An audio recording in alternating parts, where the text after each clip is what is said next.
Imagine for a moment, the world seems to be in flames. Eco-anxiety grips your throat. Climate chaos feels like it's swallowing all our dreams. It's easy to feel overwhelmed, right? But what if I told you that this very storm, this chaos, isn't an end, but your ultimate forge? What if it's the place where true power is not just found, but created? Friedrich Nietzsche, that 19th century rebel, once roared, "This world is the will to power, and nothing besides." He saw life not as something to simply endure, but as an endless striving, a constant overcoming. From one defiant voice like Greta Thunberg's, sparking a global movement, to the potential for a full-blown revolution in 2025. Are you ready to harness that raw power, to overcome adversity, and truly ignite change? This isn't just philosophy for ancient texts. This is a battle cry for the modern world. Welcome, future climate warriors, because we're about to explore Nietzsche's will to power, your ultimate weapon for the climate fight ahead. Let's jump in. So, who was this guy, Friedrich Nietzsche? Born in 1844 in Germany, Nietzsche wasn't your typical philosopher seeking comfort or consensus. He was a radical, a truth seeker who saw chaos not as something to avoid, but as a necessary catalyst for growth. He was about shattering illusions, pushing boundaries, and challenging everything we thought we knew. He famously asked, "What is good?" All that heightens the feeling of power, the will to power. Power itself in man. Think about that for a second. He wasn't talking about domination over others, but an internal, life-affirming power. Nietzsche preached overcoming adversity, not by hiding from it, not by pretending it doesn't exist, but by embracing it, by seeing it as a necessary step on the path to becoming something more. He often said that life itself whispered to him, "I am that which must always overcome itself." In a world he saw as riddled with weak morals and decaying values, Nietzsche believed that power out of this will to power was life's very essence. It wasn't about dominating others, but about creation, about growth, about self-overcoming, about rising above your current self. For us, the climate warriors of 2025, this isn't just some abstract philosophical concept. This is your blueprint, your practical guide to turning that creeping fear, that eco-anxiety, into an unstoppable force for good.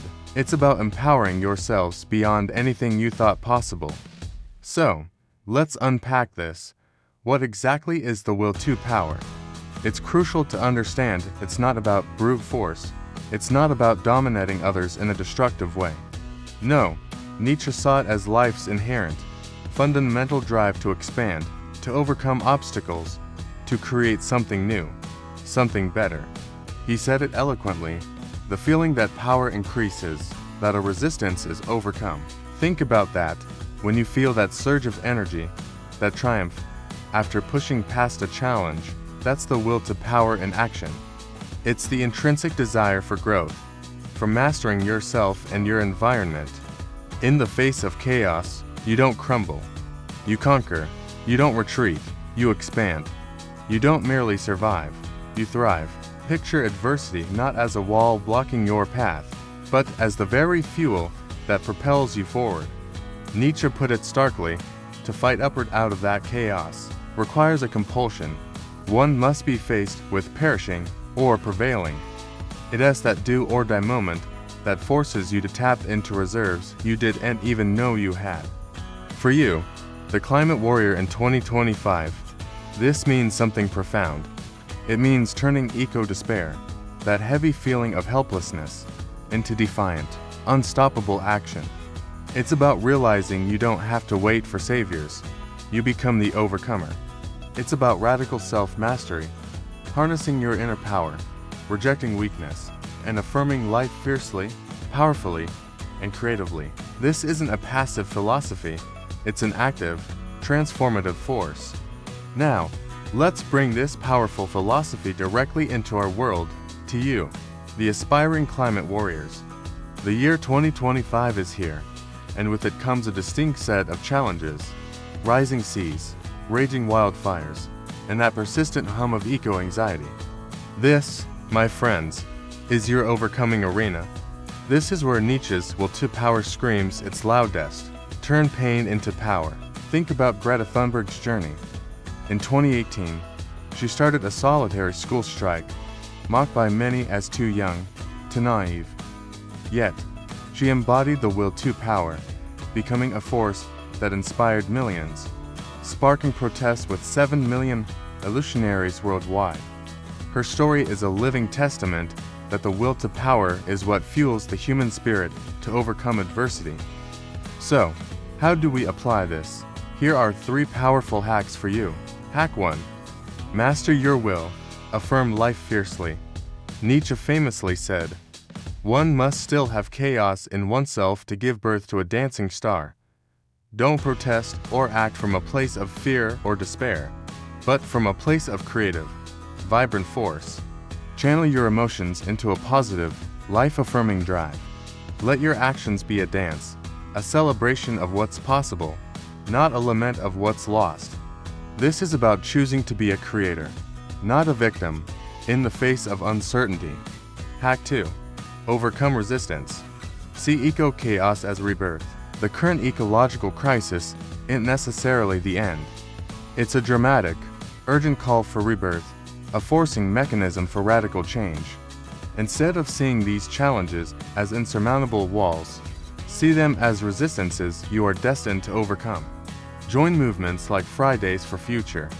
Demand policy shifts from your local and national leaders. Educate your community. When you unite, your individual power doesn't just add up, it multiplies exponentially. Every small act of overcoming resistance builds collective momentum. Hack 3. Embrace the eternal return.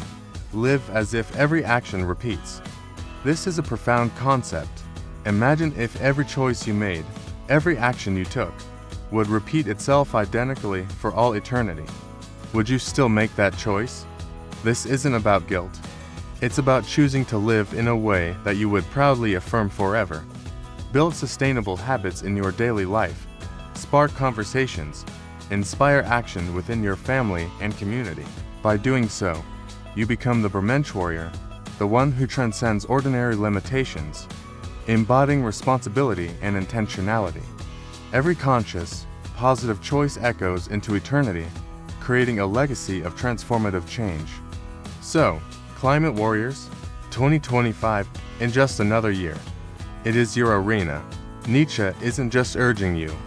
He's compelling you to become the climate warrior you are meant to be.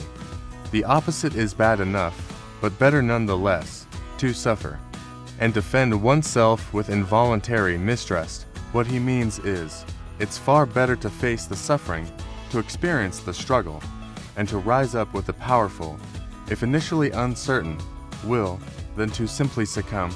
You are not a victim of circumstance. You are a creator in chaos. Spark your own revolution. It doesn't have to start with a grand gesture. Start small. Attend one protest. Adopt one sustainable habit. Educate one person. Watch as that initial spark of power grows, spreading like wildfire. Remember, you hold the key. You have the will to power within you. It's time to ignite it. If you're ready to ignite your will to power and join a community of purposeful individuals, then smash that subscribe button for Ignite Purpose Flame for weekly blasts of motivation and philosophical insights. And hey, I want to hear from you. In the comments below, tell me, what's your 2025 chaos, and how will **Q** overcome it? Tag a warrior friend who needs to hear this message. For those who want to dive even deeper into practical philosophy, check out our full Stoic series, linked in the description, and grab your copy of Nietzsche's Will to Power book. The affiliate link is there for deeper fuel. Let's burn bright and make 2025 a year of unstoppable transformation. Thank you for watching, and I'll see you in the next one.